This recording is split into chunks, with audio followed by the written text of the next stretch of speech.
మీరు ఊహించినంత అందంగా ఉంటాడు, మీరు ఊహించినంత పరాక్రమంగా ఉంటాడు, మీరు ఊహించినంత దయార్ద్ర హృదయంతో ఉంటాడు, మీరు ఊహించినంత కోపంగా ఉంటాడు.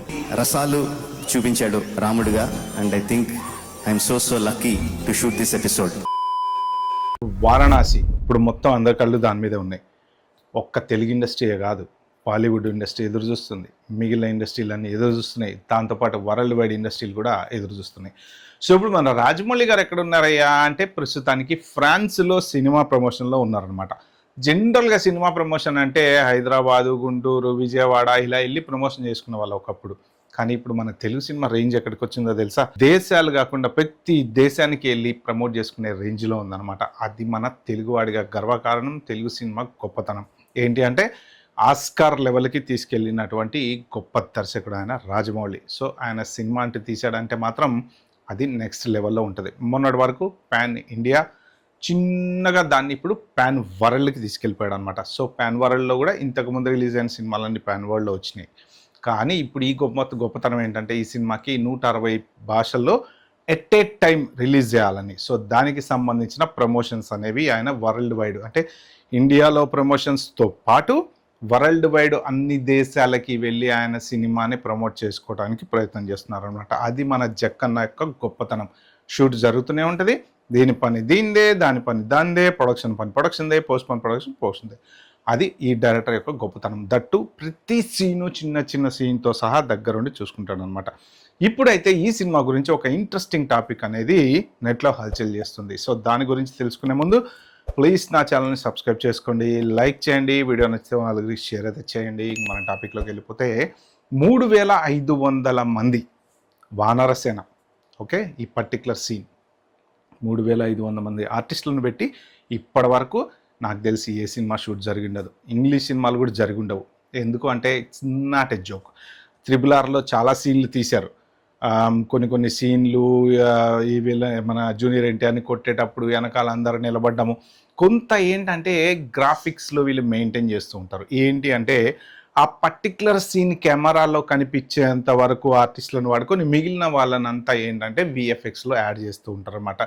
సో మెయిన్ VFX, గ్రాఫిక్స్ ఇవన్నీ ఎందుకు వచ్చినాయి అంటే ఇలాంటి ఎలివేషన్స్ ఇలాంటివన్నీ బ్యాక్లో జనాలని ఎక్కువ మందిని యాడ్ చేస్తూ ఉంటారు. ఇప్పుడు ఆర్టిఫిషియల్ ఇంటెలిజెన్స్ రిలేటెడ్ వచ్చినాయి కాబట్టి ఇంకా ఈజీగా అయిపోతుంది అన్నమాట. కానీ మరి రాజమౌళి గారు ఎందుకు 3500 మందిని మరి కంప్యూటర్లో క్రియేట్ చేయకుండా ఆర్టిస్టులను పెట్టుకున్నారు అంటే రియలిస్టిక్ షార్ట్స్, రియలిస్టిక్ సీన్స్ కావాలి ఆయనకి. ఓకే, మహేష్ బాబు ఎలాగో రావడం అని అందరికీ తెలిసిపోయింది, ఫోటోలు కూడా లీక్ అయిపోయినాయి, దాని మీద డిస్కషన్ జరుగుతుంది విపరీతంగా సోషల్ మీడియాలో. మరి ఇప్పుడు ఒక యుద్ధం అనేది ఉంది, ఒక 30 నిమిషాల పాటు ఒక భీకర యుద్ధం ఉంది అని చెప్పి కూడా దీని మీద ఈ మధ్యన న్యూస్ చాలా వచ్చిన విజయేంద్ర ప్రసాద్ గారు చెప్పారు. అది నెక్స్ట్ లెవెల్ ఉండబోతుందని కూడా చెప్పారు. సో మరి అలాంటి యుద్ధంలో వెనకాల వానరసేన 3500 మంది ఉన్నారంటే ఆ షూటింగ్ అంత సింపుల్ అంటే కాదు. ఎందుకంటే ఆ షూటింగ్ ఎన్ని రోజులు పడుతుందో తెలియదు. ఇప్పుడు ప్రాబ్లం ఏంటంటే ఇప్పుడు ఒక 100 మంది ఆర్టిస్టులు ఉన్నారనుకోండి, పొద్దున్నే వచ్చేటప్పటికి డైరెక్షన్ డిపార్ట్మెంట్స్ వాళ్ళకి తల ప్రాణం తోక్కొస్తుంది. వాళ్ళకి డ్రెస్సులు ఇవ్వాలి, మ్యాచ్ కావాలి. ఇప్పుడు ఒక్క రోజులో అయిపోతుందిగా షూటింగ్. పొద్దున్న 9కో 6కో 7కో 8కో మొదలు పెడితే సాయంత్రం 6కి బంద్ అయిపోయిన తర్వాత నెక్స్ట్ డే మళ్ళీ వాళ్ళు వచ్చినప్పుడు మళ్ళీ ముందుటి రోజు తీసిన షాట్లో ఏ షాట్ తీస్తారో తెలియదు. కరెక్ట్ షాట్ పొద్దున్న తీసింది మళ్ళీ నెక్స్ట్ డే కంపోజ్ చేయడానికి తీయొచ్చు. సేమ్ లైటింగ్ మ్యాచ్ చేసుకోవాలి, సేమ్ ఆర్టిస్ట్లను చూసుకోవాలి, అదే సేమ్ డ్రెస్సులు ఉండాలి. నెక్స్ట్ డే మళ్ళీ ఆ షూట్ చేసినప్పుడు పొర్రపాటున డ్రెస్సులో ఏ ఒక్కటి తేడా వచ్చినా స్క్రీన్ మీద గుర్తుపట్టేస్తారు. చాలామంది వీళ్ళు ఈజీగా గుర్తుపట్టి టప్పని సోషల్ మీడియాలో వేసేస్తారు. డైరెక్టర్ దాంతో బద్నాం అయిపోతాడు. అందుకని ఏంటంటే డైరెక్షన్ డిపార్ట్మెంట్కి పెద్ద పరీక్ష అనమాట. 100 మంది ఆర్టిస్టులు ఉంటే వాళ్ళ డ్రెస్సులు ముందు రోజులాగే ఉండాలి, వాళ్ళ ఫేసులు ముందు రోజులాగే ఉండాలి. ఒకవేళ క్లోజప్ ఆర్టిస్టులు ఎవరైనా ఉన్నారు అంటే హీరో పక్కన నిలబడే వాళ్ళు ఎగ్జాక్ట్లీ నిన్నలాగే ఇవ్వాలి ఉండాలి. లేదు అంటే మాత్రం ఫ్రేమ్ చాలా తేడా వచ్చేస్తుంది. అలాంటప్పుడు 3500 మంది ఆర్టిస్టులను హ్యాండిల్ చేయడం చాలా ఈజీయా అంటే అస్సలు కాదు. ఎందుకంటే వాళ్ళందరి మించి ఒక కెమెరా డ్రోన్ తీసుకెళ్లాలన్నా కూడా కనీసం ఒక ఫ్రేమ్ తీయడానికి 10 నుంచి 15 సెకండ్ల మధ్య మినిమం పడుతుంది 3500 మందిని దాటుకుంటూ వెళ్ళాలి అంటే. మరి ఇప్పుడు ఈ 3500 మంది ఎక్కడ నిలబడతారో, మెయిన్ ఏదైనా ఒక ఫ్రంట్ ఫ్రేమ్ వెనకాలే వీళ్ళందరూ ఉంటారు ఖచ్చితంగా. మరి వానరులు అనే అనుకోవాలి. అంతకన్నా ఎక్కువ ఆఫ్రికాలో కూడా కొన్ని 100-200 మందిని పెట్టి ఒక ఫైట్ అనేది తీశారట.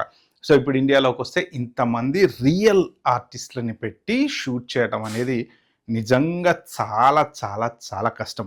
డ్రెస్సులు మ్యాచ్ అవ్వాలి, తెల్లారి పొద్దున వాళ్ళందరికీ టైంకి రావాలి, ఏ ఒక్కరు మిస్ కాకూడదు. అంటే మధ్యలో ఉండేటువంటి జనాలు ఒకళ్ళిద్దరు ఏమైనా తేడా వచ్చిన ఆర్టిస్టులు మారినా నో ప్రాబ్లం, బాగానే ఉంటుంది. కానీ హీరో పక్కన నిలబడేటువంటి వాళ్ళు ఎవరైనా ఫ్రేమ్లో కవర్ అయితే కంపల్సరీ వాళ్ళు ప్రతిరోజు ఆ షూట్ అయిపోయే వరకు డైరెక్టరు తాటప్ తీస్తాడనమాట డైరెక్షన్ డిపార్ట్మెంట్కి. ఎందుకు అంటే వాళ్ళు కావాలి, ఫ్రేమ్లో తేడా వచ్చేస్తుంది కదా, ఆ పర్సన్ నిన్ను నడియా లేడంటే నెక్స్ట్ ఫ్రేమ్ తేడా అయిపోద్ది అనమాట.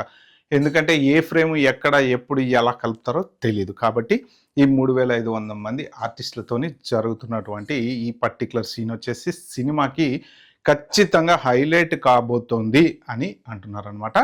సో చూద్దాం మరి రాజమౌళి గారు ఇట్లాంటివి హ్యాండిల్ చేయడంలో జుజుబి ఆయన ఫటాఫట హ్యాండిల్ చేసి అవతల పడేస్తాడు, పెద్ద విషయం అయితే ఏం కాదు. ఓకే ఫ్రెండ్స్, ఇది పర్టికులర్ వీడియోలో నేను చెప్దాం అనుకుంది. వారణాసి కోసం మనమైతే వెయిట్ చేయాల్సిందే. ఊరిచ్చి కొత్త కొత్త న్యూస్లు దీని మీద తీసుకొస్తున్నారు. సో వెయిట్ చేద్దాం మరి. ఇక Mahesh Babu Varanasi world wide release. Okay friends, bye, have good day.